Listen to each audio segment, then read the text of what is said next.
The words reached her before the door did. Lucy had learned, long ago, to move quietly through the stone corridors of Ironveil Castle. Not out of grace. She had never been graceful, but out of necessity. Omegas who made noise in this keep tended to attract the wrong kind of attention, and Lucy had spent the better part of 3 years mastering the art of being invisible.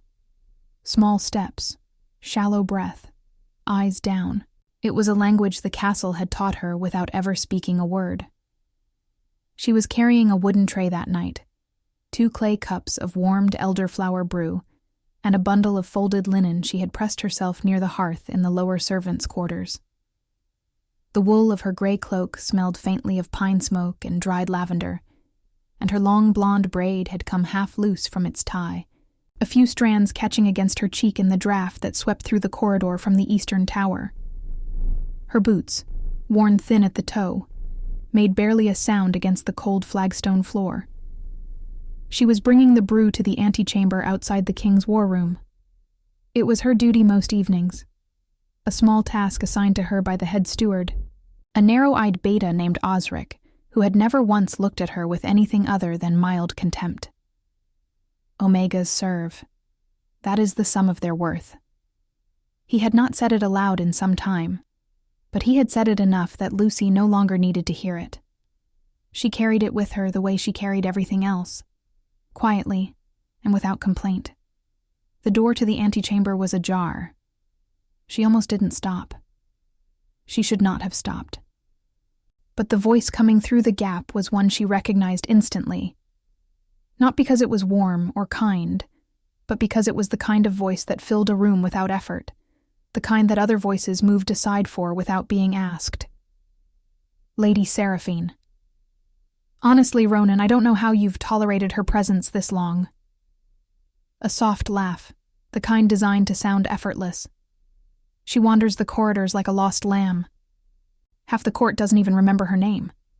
A pause. Then the sound of liquid being poured.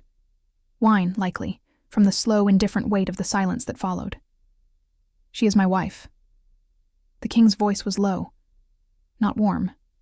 Not cold. Simply flat. The way stone is flat. She is an Omega, Seraphine said, and the word landed the way it always landed when people like her said it, like a pebble dropped into mud. Not violent. Just dismissive. Final. She has given you nothing. No heir, no alliance worth mentioning. Her pack was barely a settlement. 3 winters of marriage, Ronan. And what has she brought you? Elderflower brew and silence? Another pause. Lucy stood in the corridor with the tray in her hands and her heart very still in her chest. The clay cups were warm against her fingers. The linen smelled of cedar from the chest where it was stored. She should have walked away. She knew she should have walked away. But her feet had made their decision before her mind could intervene. And so she stood. And she listened. And she let the words come. She is beneath you, Seraphine continued, her voice dropping into something that was almost gentle, which made it worse. Everyone knows it. Your council knows it. Your generals know it. The only one who seems not to know it is the girl herself, and perhaps that is her only mercy. She is too simple to understand her own uselessness. The silence that followed was longer this time. Lucy waited for the king's voice. She did not know what she was waiting for him to say. She had not, in 3 years, expected anything from Ronan of Ironveil. Not warmth, not acknowledgement, not the particular cruelty of being noticed. He had married her as a political arrangement brokered by her late father's beta council, and he had treated her with the same distant, impersonal civility one might offer a piece of furniture that had been placed in an inconvenient location.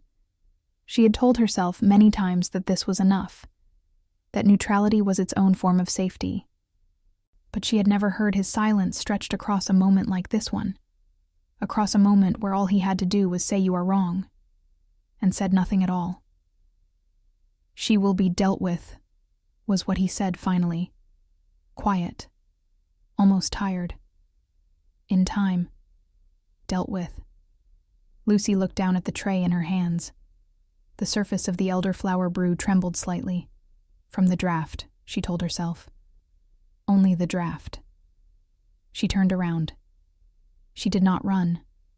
Running would have made a sound, and making a sound would have made her real, and she could not afford to be real right now. She walked back down the corridor the same way she had come, small steps, shallow breath, eyes forward, until she reached the narrow stairwell that descended toward the servants' wing, and then she sat down on the second step from the bottom, and placed the tray carefully on the stone beside her, and pressed the back of her hand against her mouth. Not to cry.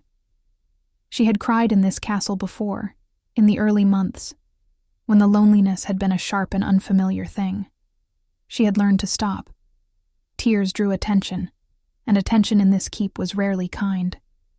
She pressed her hand against her mouth because something else was rising, something she did not have a word for yet. Not grief, not rage, something older and quieter than both.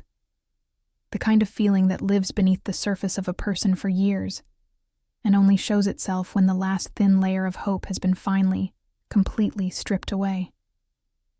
She will be dealt with, in time.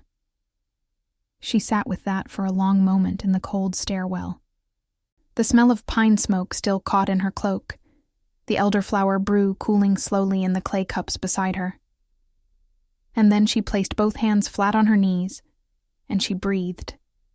And she noticed, for the first time, with a clarity that was almost strange in its precision, that something had shifted inside her body over the past several weeks, something she had not allowed herself to examine too closely, because examining it would have made it real, and making it real would have made it terrifying. Her monthly bleeding had not come. Not last moon, not the moon before. She had told herself it was the cold, the exhaustion, the poor meals that Osric rationed to the Omega servants with the same cheerful indifference with which he rationed firewood. She had told herself many things, because the alternative, the true and growing and undeniable alternative, was something she had not been ready to carry. She was ready now. She rose from the step. She picked up the tray. She climbed back up the stairs, but not toward the antechamber. Away from it, toward her own small chamber at the far end of the eastern corridor, where a single tallow candle burned low on the sill, and a worn wool blanket lay folded at the foot of her narrow bed. She set the tray on the table. She sat on the edge of the bed. She looked at the candle flame for a long time. He will deal with me in time. Outside the narrow window, the night sky over Ironveil was vast and moonless, the winter stars hard and indifferent above the black tree line of the ashwood forest. The wind moved through the battlements in long, low sighs, carrying the smell of frost and pine and something faintly metallic, the cold iron smell of snow not yet fallen. Lucy pressed one hand, very gently, to her abdomen. Then she made a decision. Not a loud one. Not a dramatic one. The most important decisions rarely are. It was the kind of decision that lives in the space between one breath and the next. Quiet, irrevocable, and entirely her own. She would leave before dawn. She did not know where she would go. She knew only 3 things with the bone-deep certainty that sometimes arrives when every other certainty has been taken away. She was carrying a child. The child was the king's. And if she stayed within these walls, whatever future that child might have would be shaped entirely by people who had just referred to its mother as something to be dealt with. She began, very quietly, to pack. A second dress, her sturdier one, the dark wool, her herb bundle, wrapped in cloth, dried yarrow, valerian root, a few strips of willow bark, her small copper coin pouch, which held 14 coppers and 1 silver she had saved over 2 years of small errands and unnoticed economies, her mother's wooden comb, its teeth worn smooth, the gray cloak, already on her shoulders. She worked by candlelight, her hands steady in a way that surprised her. She did not look back at the door. She did not think about what she was leaving behind. Because what she was leaving behind, she realized, had never truly been hers to begin with. The candle burned down to its base as she tied her bundle closed. When the flame finally guttered and went out, the room filled with the cold blue darkness of a winter night in Ironveil, and Lucy stood in the middle of it with her pack on her back and her braid repinned tightly and her worn boots already laced. She opened the door. The corridor was empty. She walked.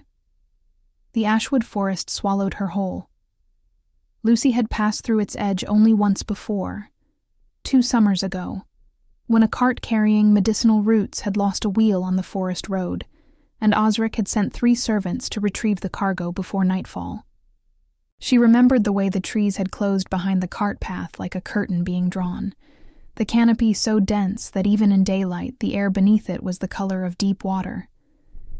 She had stayed near the road that day, close enough to hear the creak of the cart and the muttered complaints of the other servants. Tonight, there was no road. There was no cart. There was only the darkness between the pines and the sound of her own breath forming small white clouds in the frozen air, and the crunch of frost-hardened ground beneath her worn boot soles. She had slipped through the castle's eastern postern gate, a narrow door in the outer wall, used by stable hands and laundry servants in the early hours, its iron bolts stiff with cold, but not locked. No guard had been stationed there. Why would they be? No one of any consequence ever used it. And Lucy, as had been established in considerable detail over 3 years, was not of any consequence. The irony of that had kept her moving for the first quarter mile. Now, deep enough into the ashwood that the lights of Ironveil Castle had vanished entirely behind the tree line, she slowed her pace and took stock. The cold was serious, not the sharp, clean cold of an open field, but the heavy, settled cold of a forest in deep winter, the kind that pressed against cloth and crept through leather and sat against skin with patient, deliberate intent. Her gray cloak was wool, reasonably thick, but her gloves were thin and her boots were not made for snow, and the frost on the ground had given way, gradually, to a thin crust of ice over mud that cracked beneath each step with a sound that seemed, in the silence of the forest, very loud indeed. She adjusted the bundle on her back and kept walking north. North was where the village of Dunmore sat, 3 leagues from the castle walls, a modest settlement of weavers, herbalists, and traveling merchants that existed in the uncertain territory between Ironveil's formal jurisdiction and the older, wilder lands beyond the Greymoor Hills. Lucy had heard of a woman there, a healer named Bryn, who was said to ask no questions and turn away no one who arrived at her door. It was the kind of story that circulated quietly among the Omega servants of the keep, passed like a folded note from hand to hand, never spoken aloud where Beatus could hear it. Lucy had filed it away 2 winters ago without knowing why. She knew why now. She had been walking for perhaps an hour when she heard the horses. Not on the forest path. There was no forest path here, only the spaces between trees. But somewhere to the east, back toward the road that skirted the ashwood's edge. 2 horses, she thought, from the rhythm of it. Moving at a canter, then slowing.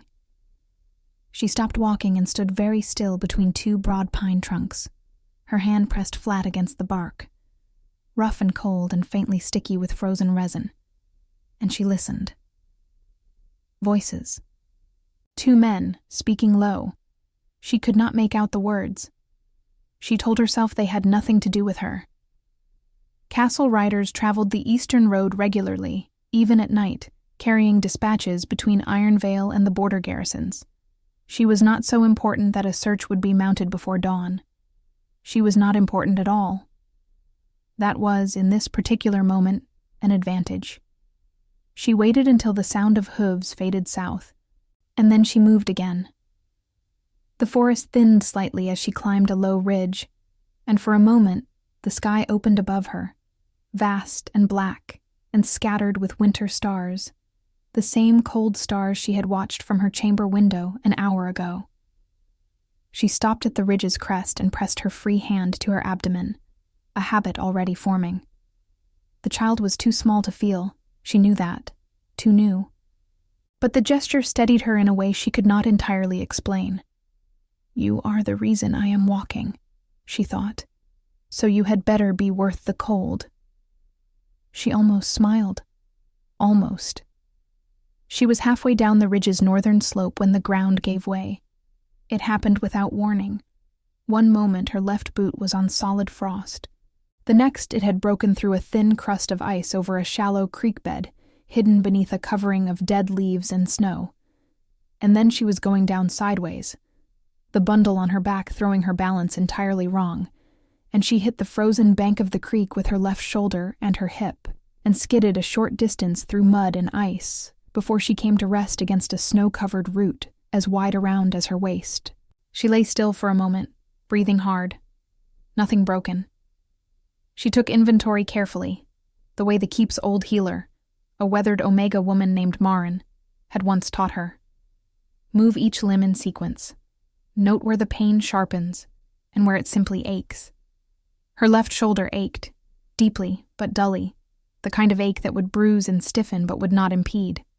Her hip was the same. Her left hand had caught on something sharp on the way down and was bleeding slightly, a thin cut across 2 fingers, already going numb with cold. She pushed herself upright and checked her bundle. The knot had held. She exhaled slowly. It was then that she became aware she was not alone. She did not hear him approach. She did not hear anything at all. No footfall, no breath, no displacement of frozen leaves. One moment she was kneeling in the dark beside the creek, pressing her cut hand against the rough wool of her cloak. The next moment, there was a figure standing at the top of the creek bank above her, and the starlight caught the pale gleam of a cloak clasp, and the dark braids of long hair, and the broad set of shoulders that she recognized, with a cold that had nothing to do with the temperature, immediately. Ronan. He was not in full armor. He wore a heavy riding cloak over a leather jerkin, bracals on his forearms, and tall boots that had not been touched by the mud that covered her from hip to shoulder. He stood at the edge of the bank looking down at her, and his expression, what she could read of it in the darkness, was not the flat, remote neutrality she was accustomed to. It was something else, something harder to name. He said nothing. She said nothing. For a long moment the only sound was the thin whisper of the creek, moving sluggishly beneath its ice crust somewhere to her left. Then he stepped down the bank, with the easy, sure-footed confidence of a man who had spent a great deal of time moving through forests at night. And he crouched at the edge of the creek bed a few feet from where she knelt. And he looked at her.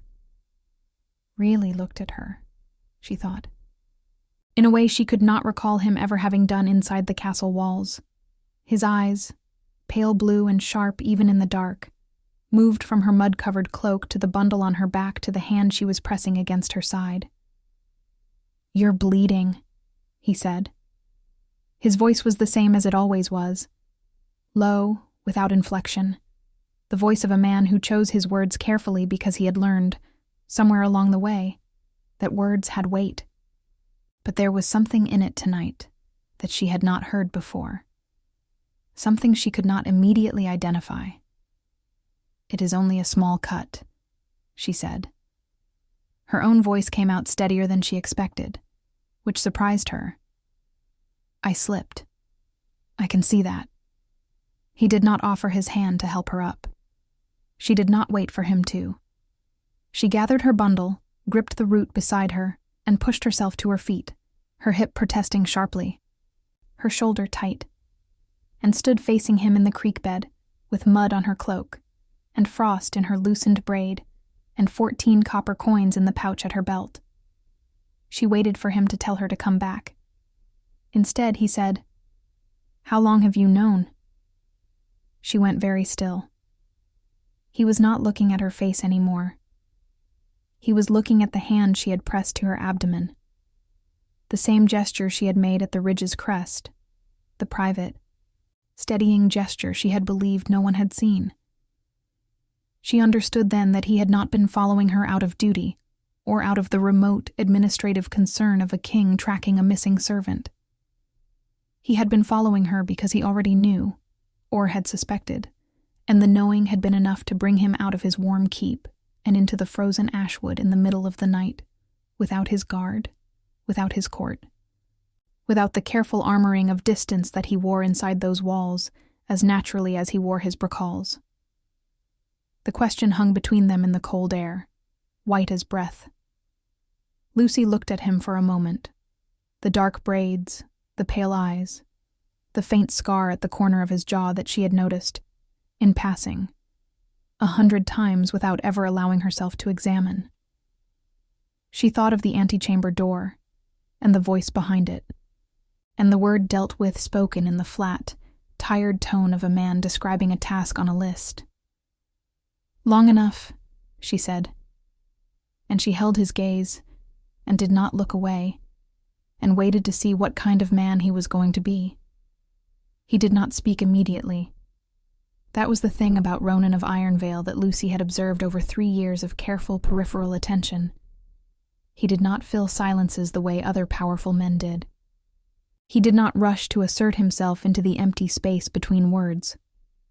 He simply occupied it, the way a stone occupies a riverbed, without effort, without apology, and with the particular solidity of something that has been exactly where it is for a very long time.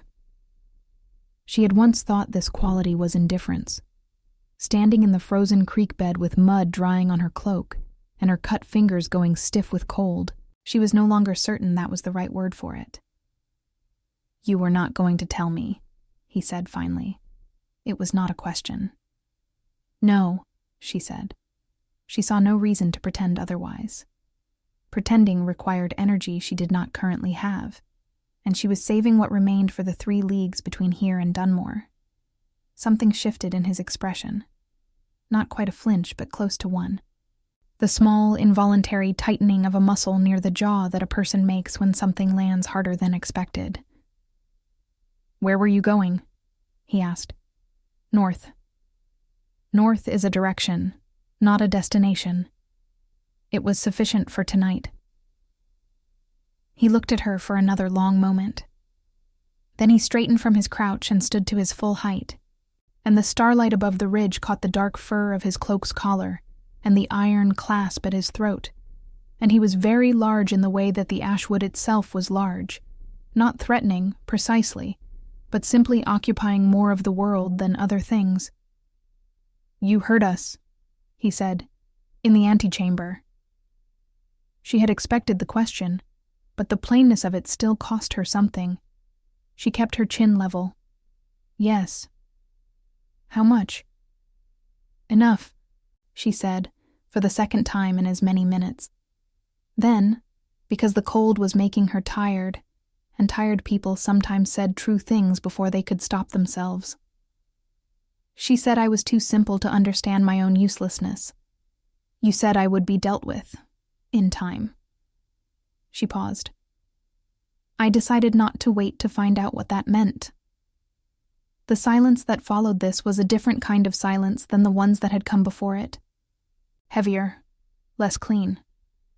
Ronan turned his face slightly to the side, not away from her, but as though he needed a fraction of a degree of distance from the directness of her gaze while he processed what she had said. A muscle worked in his jaw. His right hand, she noticed, had closed briefly into a fist at his side and then released, the kind of motion a body makes without consulting the mind. "That was not," he began. "I know what I heard," Lucy said, not sharply, simply, the way she said most things. He stopped. She adjusted the bundle on her shoulder, because her left shoulder was aching in earnest now, and standing still in frozen mud was not improving it. "I am not asking you to explain it," she continued. "I am not asking you for anything. I had not planned for our paths to cross tonight. I am sorry for the inconvenience." He stared at her. She could not entirely read his expression, but she was fairly certain that no one had apologized to Ronan of Ironveil for the inconvenience of running away from him in a frozen forest at midnight while carrying his unborn child, and that this was perhaps a novel experience for him. "Come back to the castle," he said. "No." The word dropped into the air between them as simply as a stone into water. She watched him absorb it. She watched the slight recalibration behind his eyes, the adjustment of a man who was accustomed to commands being received in a very specific way and was encountering, in the middle of a cold forest, evidence that this was not a universal phenomenon. Lucy. Her name in his mouth was startling. In 3 years she could count on one hand the number of times he had used it. Most interactions between them had been conducted through Osric, or through the formality of court address, or through the particular silence of two people sharing a space without truly sharing anything at all. But he said it now, quietly, and with a weight she did not know what to do with. You cannot travel alone. It is the middle of winter. You are injured. It is a small cut. The ground is frozen and you are... He stopped himself, and she understood why he stopped, and she found, somewhat to her own surprise, that she did not particularly want him to have to say it out loud in the forest either. Not like this. Not here. I am aware of my condition, she said quietly. It is, in fact, the reason I am leaving. He exhaled. A long, controlled breath that steamed white in the cold air. She had the sense that it was the closest thing to an unguarded moment she had ever witnessed from him. If you will not come back tonight, he said, then I will walk with you. She blinked. I beg your pardon? To wherever you are going, I will walk with you. He said it without particular drama, in the same flat, measured tone he used for everything, as though proposing to escort his fleeing Omega wife through a frozen forest in the middle of the night was a perfectly ordinary extension of his evening. Lucy looked at him for a long moment. She thought about refusing. She assembled the refusal carefully in her mind, checked it for structural integrity, and then looked at the ridge above them and the dark forest beyond it, and felt the deep, patient cold press against her cheek like a hand. And the ache in her shoulder reminded her, with quiet insistence, that pride had its limits and practicality had its uses. I am going to Dunmore, she said, to a healer named Bryn. He nodded once, as though this were a satisfactory briefing. He gestured toward the ridge with one hand. The slope is more stable 30 yards east. Less ice. She stared at him. You know this forest. I hunted here as a boy. He was already moving east along the creek bank, sure-footed on the frozen mud, the hem of his riding cloak barely brushing the ground. He did not look back to see if she was following. She followed.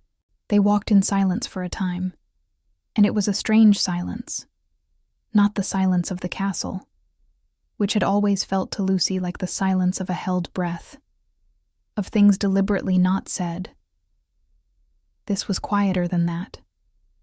The ashwood at night made its own sounds, the creak of frozen branches, the occasional soft displacement of snow falling from a laden pine bough, the thin whisper of wind moving through the upper canopy.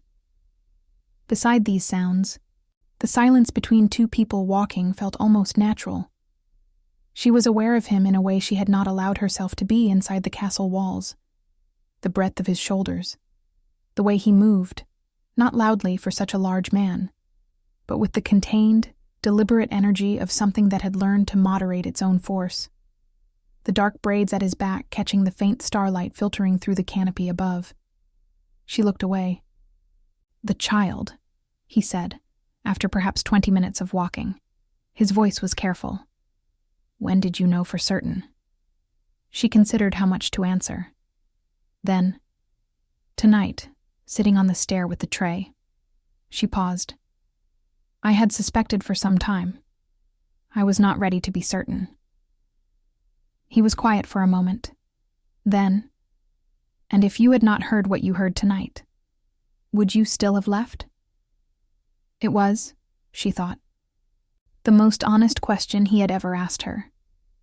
Perhaps the only honest question. She turned it over carefully before answering. I don't know, she admitted. Perhaps not yet. Perhaps I would have waited a little longer." She glanced at him briefly, then away. "I have been very good at waiting." He said nothing to that, but she noticed, without particularly wanting to, that his jaw had tightened again. They crested a low hill, and the trees thinned enough that the pale glow of Dunmore's hearth fires was visible in the distance below. Warm amber points of light in the darkness, small and steady and enormously reassuring after an hour in the cold. Lucy stopped walking. Ronan stopped beside her. They stood on the hill's crest looking down at the village, and the wind came across the open slope with the smell of wood smoke and something faintly sweet, bread perhaps, or the warm grain smell of a mill. Signs of ordinary life. Signs of people who went to bed and woke and went about their days without being dealt with. "Why did you follow me?" she asked. Not accusingly. She genuinely wanted to know. He was quiet long enough that she thought he might not answer. "Because," he said finally, his voice lower than it had been, stripped of some quality she could not name. Formality, perhaps, or the armor that formality provides. "I heard your footsteps in the corridor stop outside the door, and I said nothing." She looked at him. "I said nothing," he repeated. "And then you walked away, and I stood in that room for a long time after Seraphine left, and I thought about what it means to say nothing." He did not look at her as he spoke. He looked at the lights of Dunmore below. "I have said nothing for a very long time, Lucy. And tonight I found that I was no longer willing to let you walk out into the dark alone as a consequence of it." The wind moved through the grass at their feet, cold and honest. She did not know what to say to that. She was not sure there was anything to say. So she looked at the lights below. And he looked at the lights below, and the ashwood breathed its cold pine breath around them, and the question of what came next hung in the air between them like the white cloud of their breath, present and unanswered, and real. Then something moved in the tree line below, too fast and too deliberate to be an animal, and Ronan's hand came up, not touching her, but positioning itself at her left side in the careful, instinctive gesture of a man placing himself between something and someone, and his eyes went sharp. "We are not alone," he said quietly, and the darkness beneath the pines moved again. The figures emerged from the tree line slowly, 3 of them, cloaked in dark wool, hoods drawn against the cold. They moved with the particular kind of unhurried confidence that belongs to people who believe they hold an advantage, and they fanned out as they climbed the slope toward the hilltop in a pattern that was not accidental. Lucy recognized the shape of it instinctively, the way prey recognizes the geometry of being surrounded before the mind has fully processed the threat. She stepped back. Her hand found the strap of her bundle and gripped it. Ronan did not step back. He did not move at all. He simply stood, and the stillness of him was a different quality of stillness than the forest's. It was the stillness of something coiled, of energy gathered inward, and waiting with absolute patience for the precise moment it would be needed. The lead figure stopped 10 paces away and pushed back his hood. He was perhaps 40 years of age, broad across the shoulders, with a dark beard going gray at the jaw, and eyes that caught the starlight, with the particular flat gleam of a man who had made a number of decisions in his life, and had not spent significant time regretting any of them. Lucy did not know him. But she saw the sigil stitched in red thread at his cloak's collar, a crossed pair of antlers over a crescent moon, and she felt something cold move through her that had nothing to do with the temperature. The sigil of House Varric, the border lords of the Eastern Greymoor. "Alpha King," the man said. His voice was pleasant. That pleasantness was the most alarming thing about him. "Unusual hour for a forest walk." "Calder," Ronan said. His voice was exactly what it always was, level, unhurried, giving nothing away. But Lucy, standing close enough to feel the faint warmth radiating from him in the frozen air, noticed the way his weight had shifted almost imperceptibly onto the balls of his feet. "You are a long way from the Greymoor, as are you from your throne room." Calder's gaze moved to Lucy, and the pleasantness of his expression did not change, which somehow made it worse.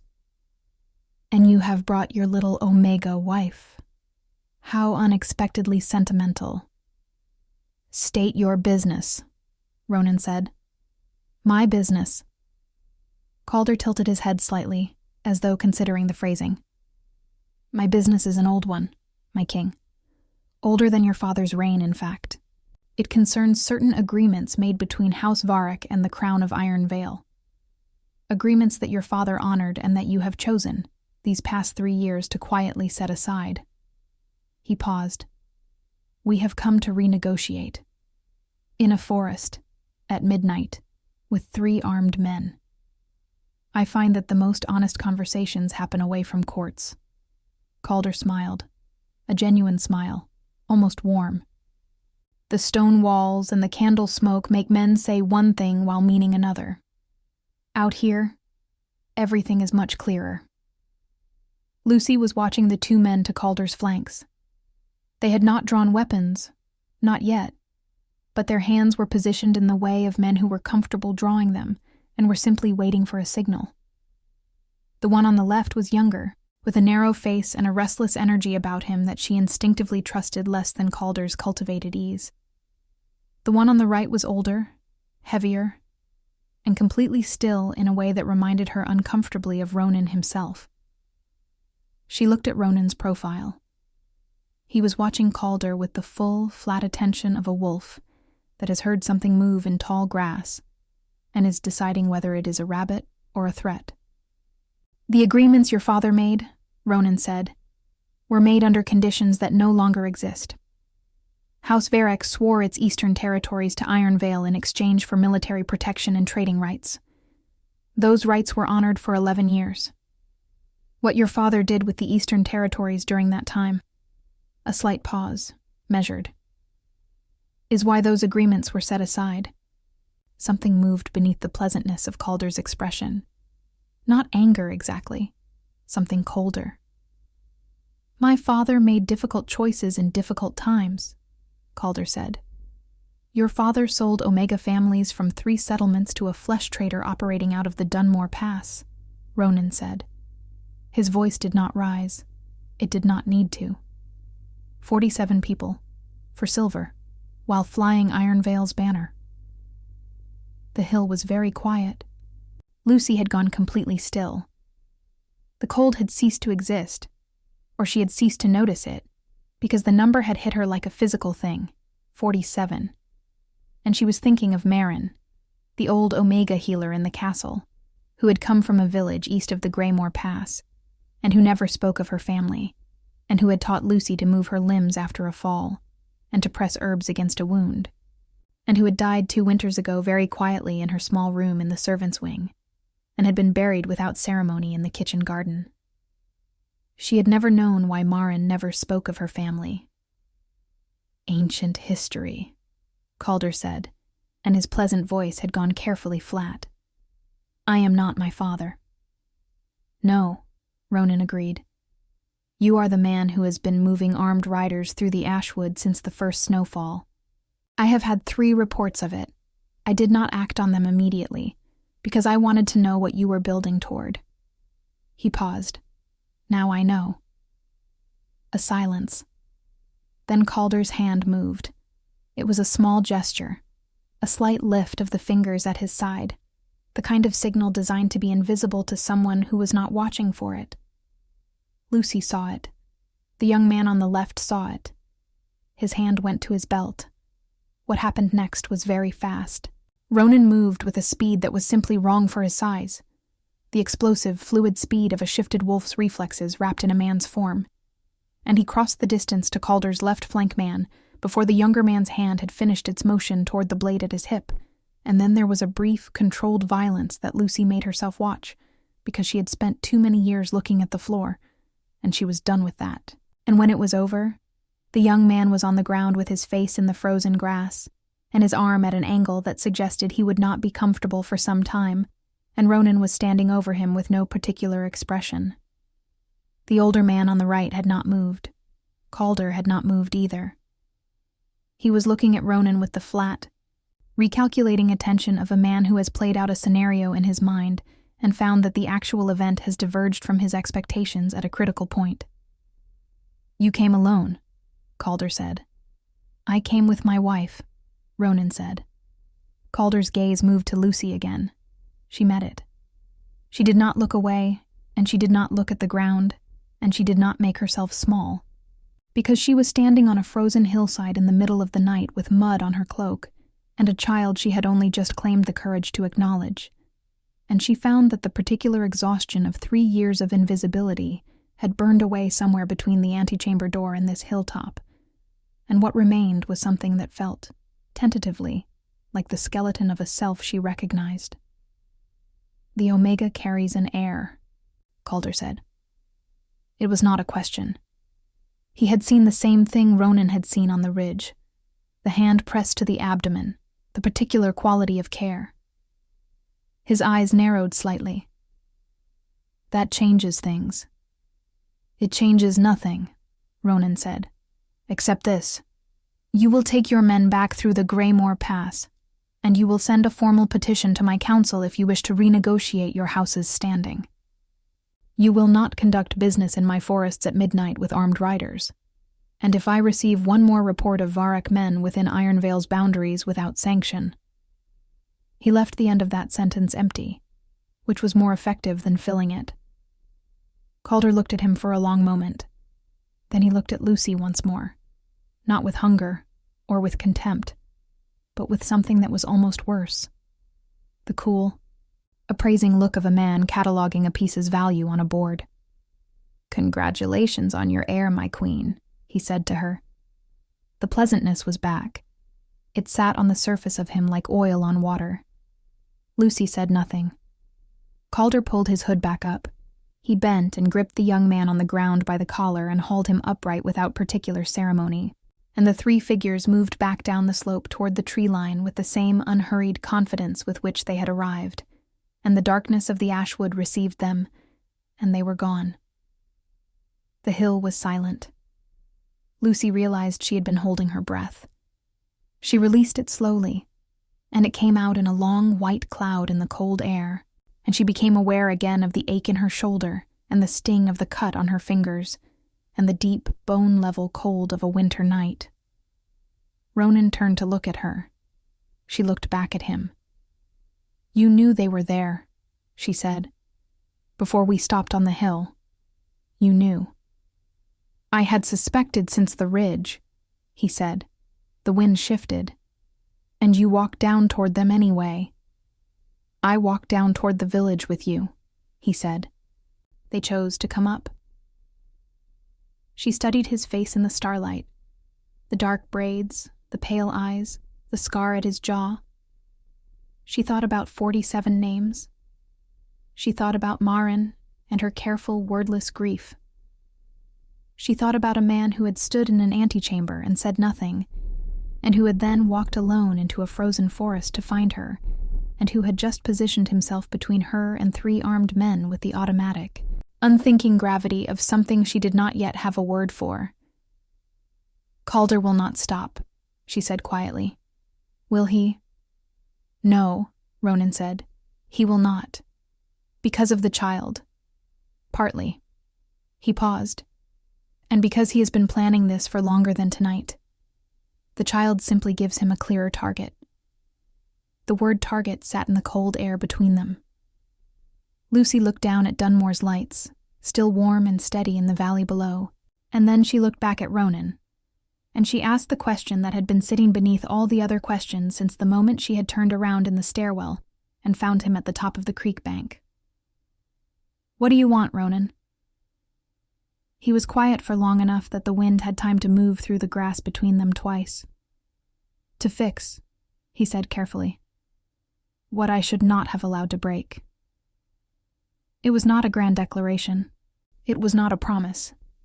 It was the careful, halting speech of a man who had spent a great deal of time behind stone walls saying nothing, and who was finding that saying something true, even something small and imperfect and insufficient, was considerably harder than he had anticipated. Lucy held it in her mind for a moment, turned it over, did not dismiss it, and did not accept it, and did not pretend it was more than it was. "Then start," she said quietly, "by not letting me stand still in the cold." And she turned and walked down the slope toward the village, and after a moment, she heard his footsteps behind her, steady, deliberate, and close. Bryn's cottage sat at the northern edge of Dunmore like a comma at the end of a long sentence, small, necessary, easy to overlook until you needed it.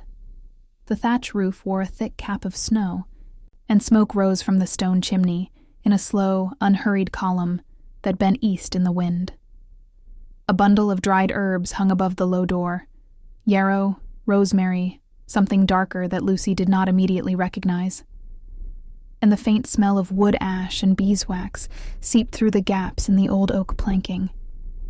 Lucy knocked. There was a long pause, the kind that belongs to someone who has learned over many years not to answer a door quickly, and then the latch lifted and the door opened 2 inches, and a pair of dark eyes examined them from the gap with the calm, unhurried assessment of a woman who had seen a great deal of the world arrive at her threshold and had not yet been surprised by any of it. The eyes moved from Lucy to Ronan, stayed there for a moment. "I have one rule," the woman said.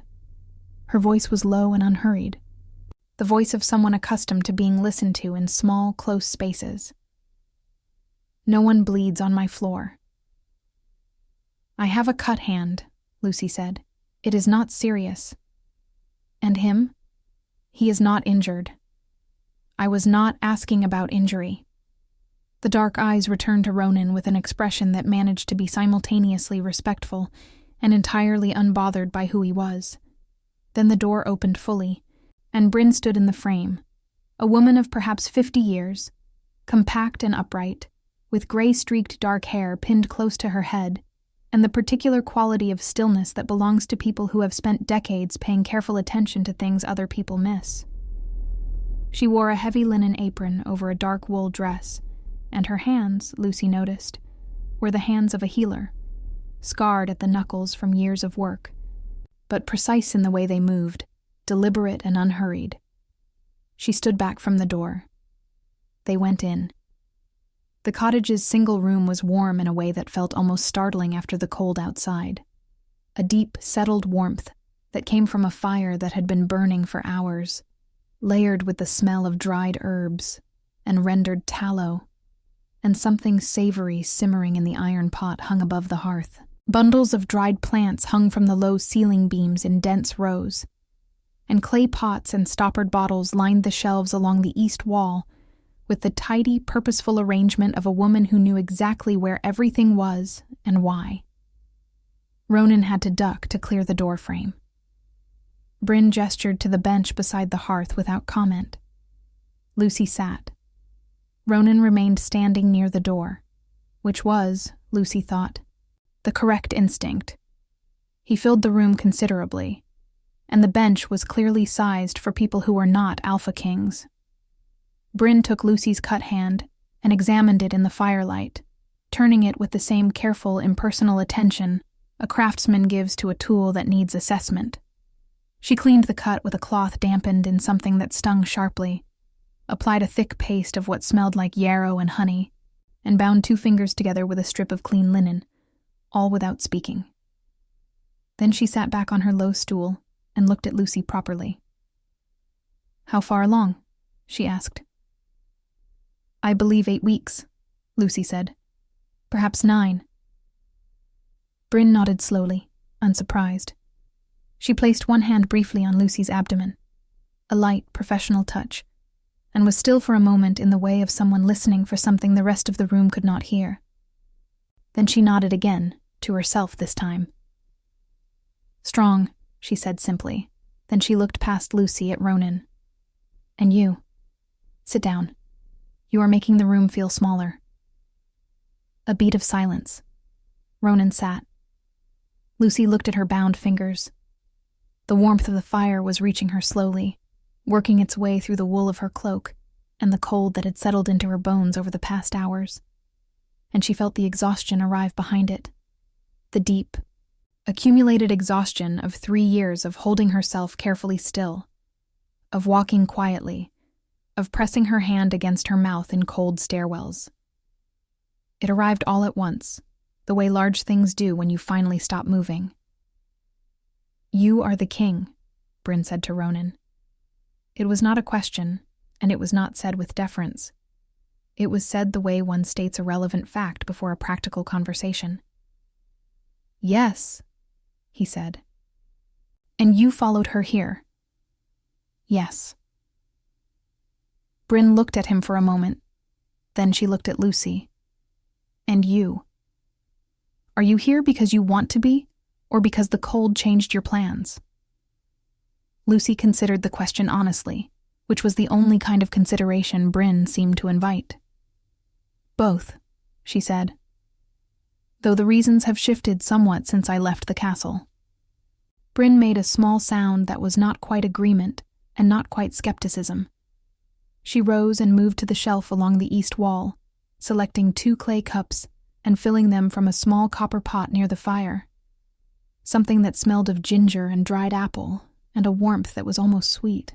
She placed 1 cup in Lucy's bound hands, and set the other on the edge of the hearth near Ronan, with the ceremony of someone setting out water for a large dog. Present, but not fussed over. Ronan looked at the cup. Then he picked it up. "There is a man named Calder," Lucy said to Bryn. "From House Varek. He was in the Ashwood tonight." Something moved through Bryn's expression. Not surprise, but a particular tightening around the eyes. The look of a person receiving confirmation of something they had already suspected. "He has been sending riders through the Dunmore Pass since the first frost," Bryn said. "3 of my neighbors have seen them. We did not know what they were looking for." She paused. "Now perhaps we do." "He knows about the child," Ronan said. Bryn looked at him steadily. "Then the child needs to not be in a place where Calder knows to look. Ironveil is the most fortified keep in the Northern Territories," Ronan said. "Ironveil," Bryn said without particular emphasis, "is where Lady Seraphine lives." The fire crackled. A pine knot split in the heat and sent a brief shower of sparks up the chimney. Lucy looked at Ronan. Ronan looked at the fire. In the silence that followed, something was being acknowledged that had not been spoken aloud yet. Something that required the particular honesty of a healer's cottage at the edge of a winter village, far from court formality and stone corridors, where the warmth was real and the herbs smelled of actual earth, and the woman across from you would not pretend to have missed the shape of a thing simply to make the room more comfortable. "Seraphine," Ronan said finally, his voice careful and very quiet, "has been corresponding with House Varek." He did not look away from the fire. "I discovered it 3 days ago. Dispatches carried through a merchant contact in the Dunmore Pass." A pause. "She has been providing Calder with information about the castle's watch rotations, about my counsel's movements." He stopped. Then, lower. "About Lucy." The room was very still. Lucy set her cup down slowly on the bench beside her. "She told him I was with child," Lucy said. Not a question. "I do not believe she knew that yet," Ronan said. "But she told him that you were—" He stopped. Something worked briefly in his jaw. "That you were isolated, unprotected, that a removal would face little internal resistance." A removal. Lucy sat with the word for a moment. She thought about the antechamber. She thought about Seraphine's voice, pleasant, practiced, shaped like concern. "She is beneath you." Not cruelty for its own sake, she understood now, but cruelty with architecture beneath it. Purpose. A longer plan. "She wanted me gone," Lucy said quietly, not merely dismissed. "Gone." "Yes," Ronan said. And you said nothing in that room because you did not yet know how much she knew. He turned to look at her then, fully, with the same directness she had encountered on the hillside, stripped of the castle's careful distance. I said nothing in that room, he said, because I have been a poor husband and a worse ally to you for 3 years. And I stood there and I heard what she said, and I did not refute it because some part of me had allowed the distance between us to become so total that I no longer knew how. He paused. That is the truth. It is not a defense. Bryn was watching the fire with the expression of a woman who had heard many true things spoken aloud in this room, and had learned to let them exist without commentary. Lucy looked at Ronan's profile in the firelight. The dark braids, the scar, the careful, deliberate hands wrapped around a small clay cup of ginger tea in a healer's cottage at the edge of the world. She thought about what it meant to say nothing, and what it cost, and who paid for it. When we return to Ironveil, she said slowly, I will not go back to the eastern corridor. Something in his expression shifted. No, he agreed. You will not. Seraphine will need to be addressed, by your council, formally. She will be. His voice was very quiet and entirely certain. Before the week is out. And Calder. Calder has made the mistake of revealing himself. He will find that it is considerably harder to operate in the dark once someone has lit a torch. He paused. I will send riders to the border garrisons at first light, and I will summon my council upon our return. Lucy nodded slowly. She looked down at her bound hand. Then she pressed it, once, gently, to her abdomen. The steadying gesture, the one that had started everything. And she sat with the warmth of the fire and the smell of herbs and the extraordinary, improbable fact of the present moment for a long breath. I was going to raise this child alone, she said. Not with bitterness. Simply as a truth being handed over, examined, and set down in its proper place. I know, Ronan said. I would have managed. I know that too. A pause. You are considerably more capable than anyone in that castle has given you credit for, including me. She looked at him. I am not asking you to forgive 3 years in a single night, he said carefully. I am asking for the chance to be worth something to you, to both of you. His voice at the end was stripped of all its careful armor, not weak, but honest in a way that was harder than strength. The kind of honesty that has nothing left to hide behind. Lucy held his gaze. Then she said, Then begin by getting some sleep, because we have a long walk back in the morning and I am not carrying your pack. Something crossed his face. The very edge of something that in another man, in another light, she might have called a smile. It changed him briefly and entirely. That near smile. The way light through a gap in storm clouds changes a landscape for a moment, before the clouds close again. But the gap had been there. She had seen it. Bryn rose from her stool without comment, collected a folded blanket from a chest near the wall, handed it to Lucy with the matter-of-fact competence of a woman who ran an efficient household, and banked the fire for the night. They returned to Ironveil the following morning through a landscape transformed by snowfall, the ashwood silent and white, the castle's gray towers rising above the tree line with the cold, permanent authority of something that had stood long before any of them, and would stand long after. The guards at the eastern postern gate stared, and said nothing, and let them through.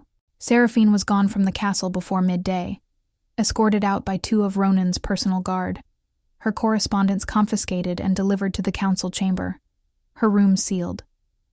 She did not make a scene. She walked through the great hall with her chin level and her eyes forward, and Lucy, standing at the top of the staircase with Bryn beside her. For the healer had come, practically and without being asked, because someone with competence was needed, and she had a competence to offer. Watched her go in silence. The council convened that afternoon. Riders went east to the border garrisons before dusk. A formal summons was dispatched to House Varric by the king's own seal, requiring Lord Calder's appearance before Ironveil's court within a fortnight to answer for the presence of armed men within Crown territory. Calder came. He came because the alternative had been made very clear, and because whatever he had planned in the dark of the Ashwood had depended on a king distracted and an Omega unseen, and neither of those conditions still existed. He stood before the council and answered for his father's crimes as well as his own. The eastern Greymore territories were placed under Crown administration pending a formal inquiry. It was not a comfortable outcome for anyone, and it was not a swift one, but it was a just one, and justice in this kingdom had been slow in coming long enough. Osric was reassigned to the outer granary stores, where his talent for rationing could be applied to winter provisions, rather than to people. Marin's name was entered into the castle's book of remembrance. All 47 names from the eastern settlements were, once the records could be traced. And Lucy sat with the old healer's name for a long time one evening in the castle's small chapel, her hands folded in her lap, the candlelight warm and steady on the stone wall. She did not cry, but she stayed until the candle burned low, and that was its own kind of honoring. The child was born in late summer, when the heat lay golden and heavy over Ironveil, and the castle's stone walls had absorbed enough warmth to radiate it back in long, amber evenings. Bryn attended the birth, competent and calm, and entirely unsentimental in exactly the way that was needed. It was a boy, dark-haired, which made Bryn raise one eyebrow at Lucy with an expression that required no words. And he announced his arrival with a thoroughness that suggested he had strong opinions about the world and intended to share them at length. Ronan held him with the careful, slightly overwhelmed gravity of a man encountering something for which no amount of experience in war councils or border negotiations had adequately prepared him. He stood by the window with the child held against his chest, and the summer light coming in gold through the leaded glass. And Lucy, exhausted and clear-eyed, and more herself than she had been in years, watched his face and saw the gap open again, wider this time and longer. Not a near smile, a real one. She kept it. She kept that image and held it alongside the others. The frozen creek bank, the hill above Dunmore, the healer's fire, the long walk home through the snow. And she understood that this was what a life built from honesty looked like. Not grand, not sudden, but accumulated. One true thing at a time. Ronan looked up from the child and found her watching him. He crossed the room, the child still held carefully, one broad hand supporting the dark-haired head. And he sat on the edge of the bed beside her, and he said nothing, because nothing was what was needed, and he had finally learned to tell the difference. She leaned her head against his shoulder. Outside, the summer wind moved through the ashwood, and the castle breathed its old stone breath, and Ironveil, with all its weight and history and slowly healing wounds, turned its face toward a long, warm evening and rested. It was enough. It was, at last, enough.